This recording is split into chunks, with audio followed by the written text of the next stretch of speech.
Aecon Group Inc. signage is displayed on a truck parked at a construction site in Toronto, Ontario, Canada, on Monday, February 26, 2018.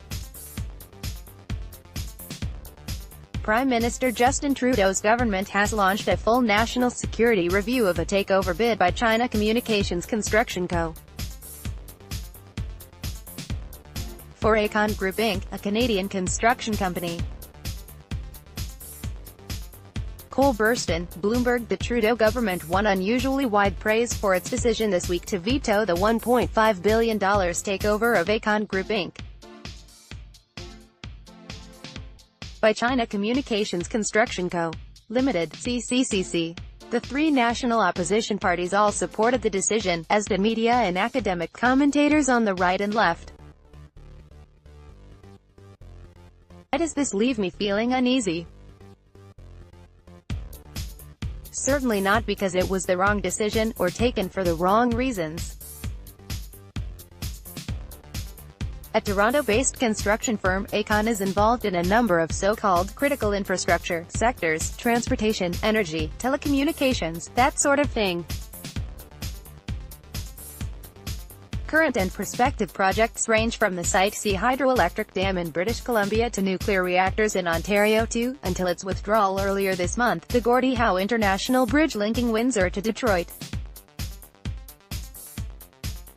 CCCC, for its part, besides being the third-largest construction company in the world, is essentially an arm of the Chinese Communist Party, 63% state-owned, riddled with party apparatchiks top to bottom, its chairman a close associate of China's President for Life Xi Jinping.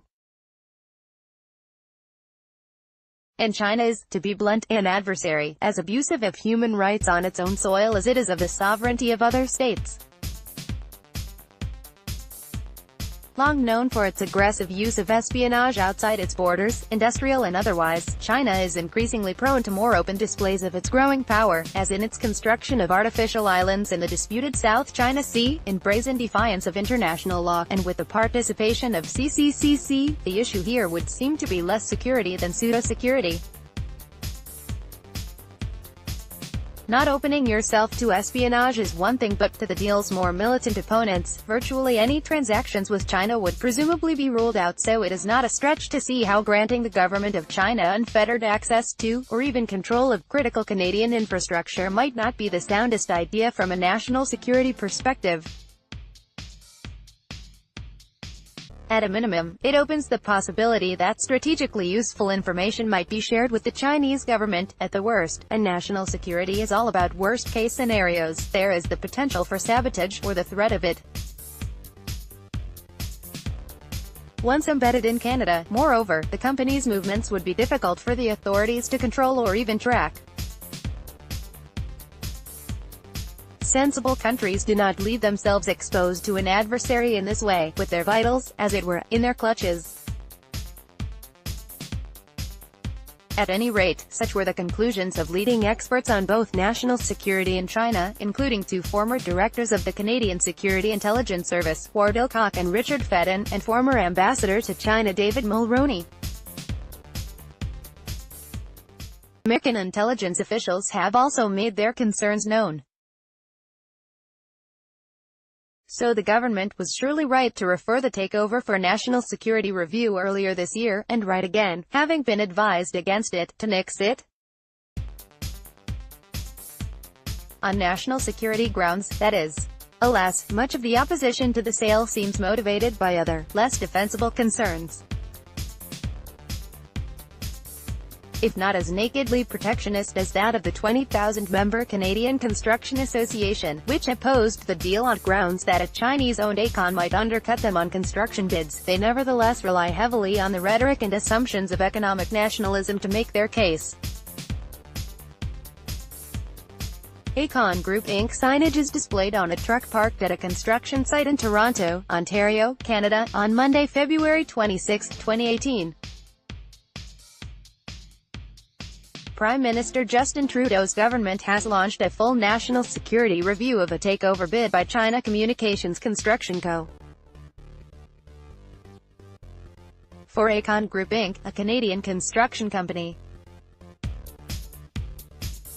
coal Burston, Bloomberg. Thus we are told vetoing the Aecon deal was essential to send China a message on everything from its alleged piracy of intellectual property to dumping of low-priced steel. As was the case during China National Offshore Oil Company (CNOOC's) bid for Nexen Inc. A half-decade ago, we hear familiar references to strategic industries and crown jewels, too precious to allow their actual owners to part with them.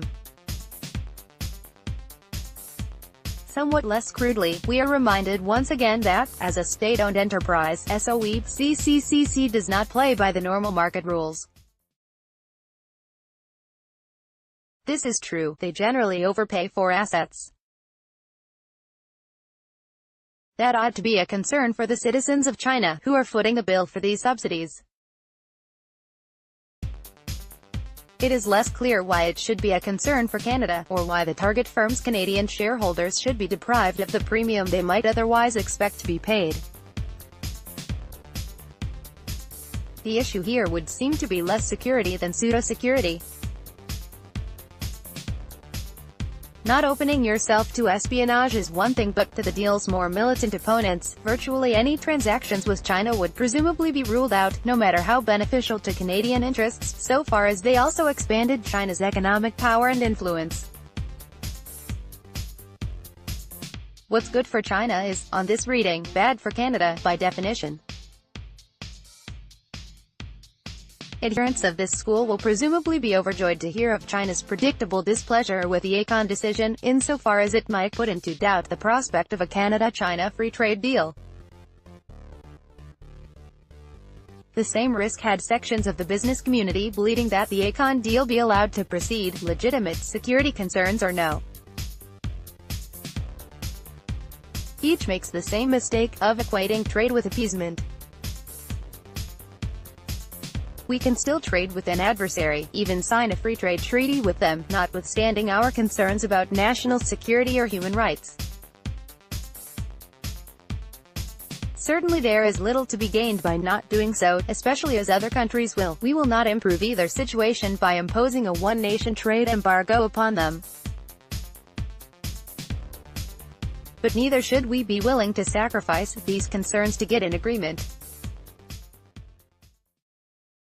Perhaps the Trudeau government's newfound backbone in dealing with China, after the Norsat debacle, another takeover that raised serious national security alarms, whisked through without conditions or even a proper review, will so irritate China that it refuses to proceed with trade talks.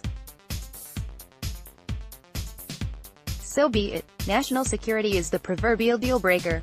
Maybe, as I've written before, we can't change China, but we can at least keep China from changing us.